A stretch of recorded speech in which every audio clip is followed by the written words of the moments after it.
तो video start करने से पहले मैं आप सभी लोगों को बता देना चाहता हूं कि ट्रिपल एस रैंक नेक्रोमेंसर के जितने भी एपिसोड है वो अब मेरे सेकंड चैनल के ऊपर अपलोड होंगे, जिसका लिंक आपको डिस्क्रिप्शन में मिल जाएगा। तो जाइए मेरे सेकंड चैनल को भी थोड़ा सपोर्ट दिखाइए और उसे भी सब्सक्राइब कीजिए। तो जैसा कि हमने पिछले एपिसोड में देखा था कि कुछ मिस्टीरियस लोगों ने मी को किडनैप कर लिया था, जिसके बाद वो उसकी मेरिडियंस को सील कर देते हैं, जिसकी वजह से मी अपनी बॉडी को हिला नहीं पा रही होती है। लेकिन फिर वो सनवू के दिए हुए ग्लव्स की पावर का इस्तेमाल करते हुए महसूस करती है, तो उसे पता चलता है कि उसके चारों तरफ टोटल 6 लोग हैं और उसमें से एक जस्ट उसके सामने बैठा हुआ है। जो महसूस करते ही मी जल्दी से अपनी आंख के ऊपर से पट्टी हटाती है और एक डैगर लेके उस बंदे के ऊपर अटैक कर देती है, जिस अटैक का वो बंदा बड़ी आसानी से डॉज कर देता है। वहीं पे ये देखकर मी काफी ज्यादा हैरान हो जाती है, क्योंकि उसने एक सरप्राइज अटैक किया था, लेकिन इसके बावजूद उस बंदे ने मी के अटैक को बड़ी आसानी से डॉज कर दिया। जो देखते ही मी को ये बात समझ में आ जाती है कि उसके सामने जो पर्सन है उससे कहीं गुना ज्यादा ताकतवर है। वहीं पे जो मार्क्समैन होता है वो मी के अटैक को डॉज करने के साथ ही साथ मी के अक्यूपंक्चर पॉइंट्स पे फिर से अटैक करता है और मी को वहां पे गिरा देता है। और मी ने जो सनवू की ग्लव्स की पावर का इस्तेमाल करते हुए अपने मेरिडियन को ओपन किया था, वो उसे भी बड़ी आसानी से फिर से सील कर देता है। और फिर मी से कहता है कि मैंने बिल्कुल भी उम्मीद नहीं किया था कि तुम अपने अक्यूपंक्चर पॉइंट्स को इतनी जल्दी ओपन कर लोगी।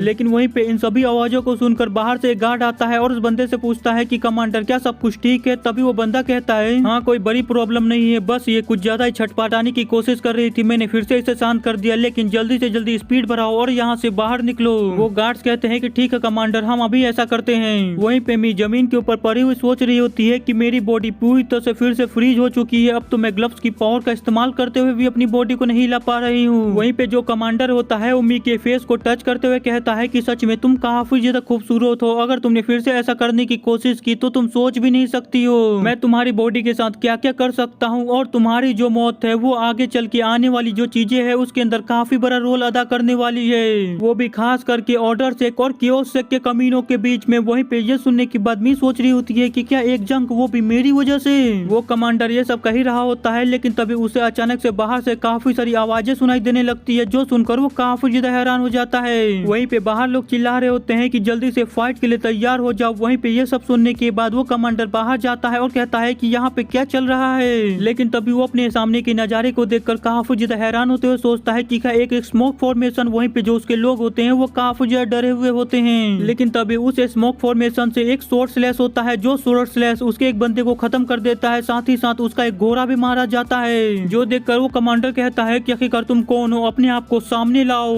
अभी हम उसे स्मोक फॉर्मेशन के अंदर सनवू को देखते हैं, जो कि बाहर निकलते हुए कहता है कि सच में तुम्हारे जैसे कमीने से मिलकर काफी ज्यादा अच्छा लगा, मैंने बिल्कुल भी उम्मीद नहीं किया था कि तुम्हारे जैसा एक कमांडर खुद पर्सनली इस मैटर को देखेगा।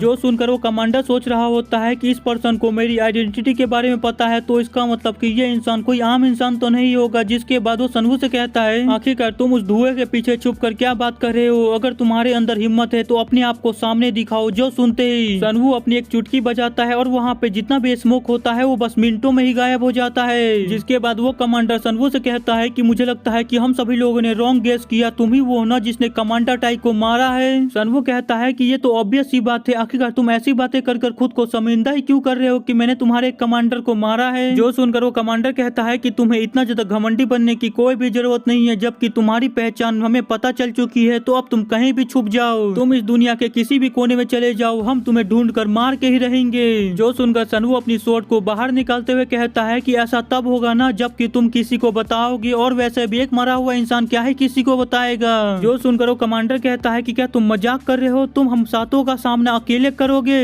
जो सुनकर सनवू चिल्लाते हुए कहता है कि 7 मेरा घंटा, मुझे पहले ही पता है कि यहाँ पे और भी लोग छुपे हुए हैं, तो तुम्हारे लिए यही अच्छा होगा कि तुम खुद से ही अपने आप को दिखा दो। सनवू ऐसा जैसे ही कहता है तभी हम देखते हैं कि जितने लोग भी शैडो में छुपे हुए होते हैं वो एक एक कर बाहर निकलने लगते हैं, और ये सच में काफी सारे लोग होते हैं, जिनकी प्रेजेंस को महसूस करते हुए सनवू सोचता है कि जैसा कि मैंने उम्मीद किया था, यहाँ पे टोटल 40 लोग हैं, और देखने से लगता है ये जो लोग हैं वो हेवनली डेथ ब्रांच की मेन फोर्स है। हेवनली डेथ स्क्वाड जो है उसे घोस्टली डेथ स्क्वाड भी कहा जाता है। जिसके बाद हम उस कमांडर को देखते हैं, जो कि अपने सभी लोगों से कहता है कि जबकि इसे हमारी पहचान के बारे में पता ही है, तो हमें अपनी पावर को छुपाने की कोई भी जरूरत नहीं है। जो सुनते हैं उसके जितने भी लोग होते हैं वो अपनी असली पावर को रिलीज करने लगते हैं, और उनके साथ ही साथ वो अपनी बॉडी को एक मॉन्स्टर के अंदर कन्वर्ट भी कर रहे होते हैं। और हम देखते हैं कि उन सभी लोगों का जो चेहरा होता है वो एक ऑक्टोपस के अंदर कन्वर्ट हो चुका होता है। तभी वो कमांडर सनवू से कहता है कि तुम्हारा अब घमंड यहीं पे खत्म होने वाला वाला है। क्या ये सब देखकर अब तुम्हें पछतावा हो रहा है? अगर तुम्हें पछतावा हो रहा है तो इसका कोई भी फायदा नहीं है, क्योंकि अब तुम्हारी कब्र तो यहीं पे खुदेगी। जो सुनते ही सनवू भी अपने स्केलेटन्स को वहाँ पे बाहर बुला लेता है और उससे कहता है कि क्या तुम्हें सच में लगता है कि तुम इन कमजोर मॉन्स्टर से मुझे डरा पाओगे?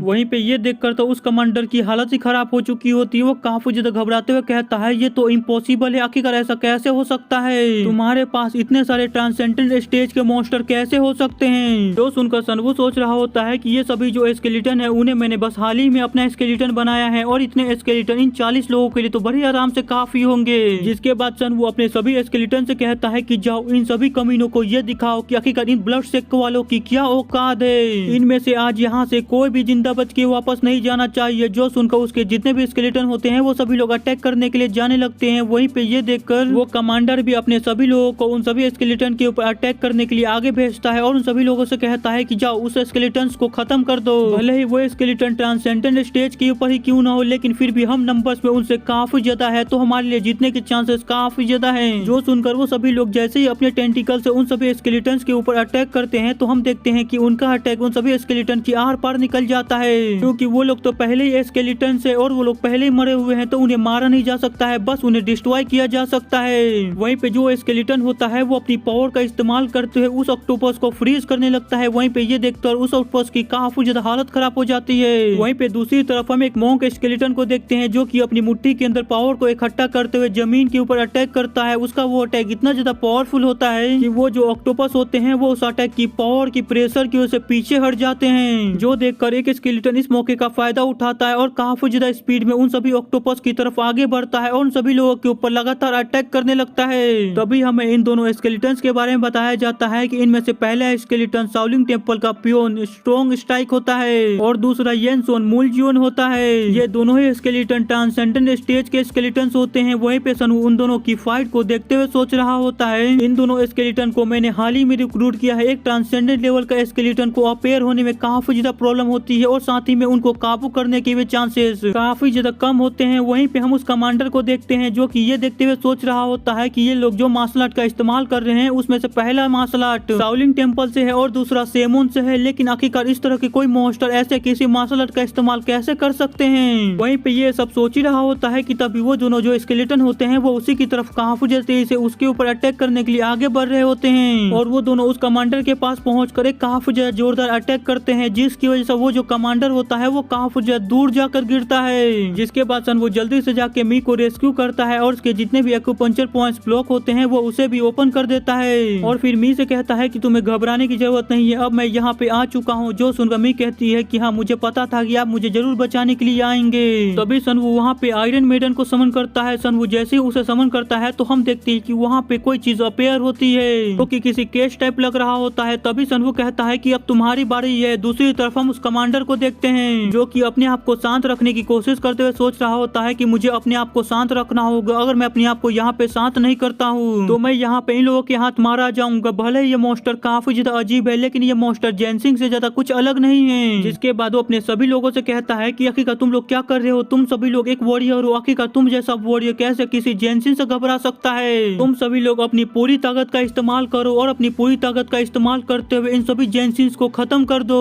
जो सुनते ही हम देखते हैं कि वो सभी लोग काफी ज्यादा मोटिवेट हो जाते हैं। जिसके बाद वो हवा में जंप लगाकर उसके बाद उन सभी स्केलेटन्स के ऊपर अटैक करने लगते हैं, जिसकी वजह से हम देखते हैं कि अब वो सभी लोग उन सभी स्केलेटन्स के ऊपर काफी ज्यादा भारी पड़ने लगते हैं और लगातार उन सभी स्केलेटन्स के ऊपर अटैक करने लगते हैं, जिसकी वजह से जो कमजोर स्केलेटन्स होते हैं वो जख्मी होने लगते हैं। जो देखकर सनवू कमजोर स्केलेटन्स को वापस बुला लेता है और सोच रहा होता है मुझे इन कमजोर स्केलेटन्स की भी कंडीशन को देखना होगा और उनकी भी ताकत को बढ़ाना होगा। जिसके बाद सनवू अपने सबसे दो ताकत और स्केलेटन्स को बाहर बुलाता है और उनको अटैक करने के लिए आगे भेज देता है और यहीं पे आज का हमारा एपिसोड खत्म होता है। तो अब हम अगले एपिसोड में देखेंगे कि आखिरकार आगे क्या होता है। तो वीडियो पसंद आया होगा तो लाइक कर दीजिएगा, नहीं होगा फिर भी लाइक कर दीजिएगा और चैनल के ऊपर नया है तो चैनल को सब्सक्राइब कर लीजिएगा ताकि आपको डेली और भी ज्यादा ऐसे ही इंटरेस्टिंग वीडियो देखने को मिल सके। तो मिलते हैं अगले एपिसोड में, बाय।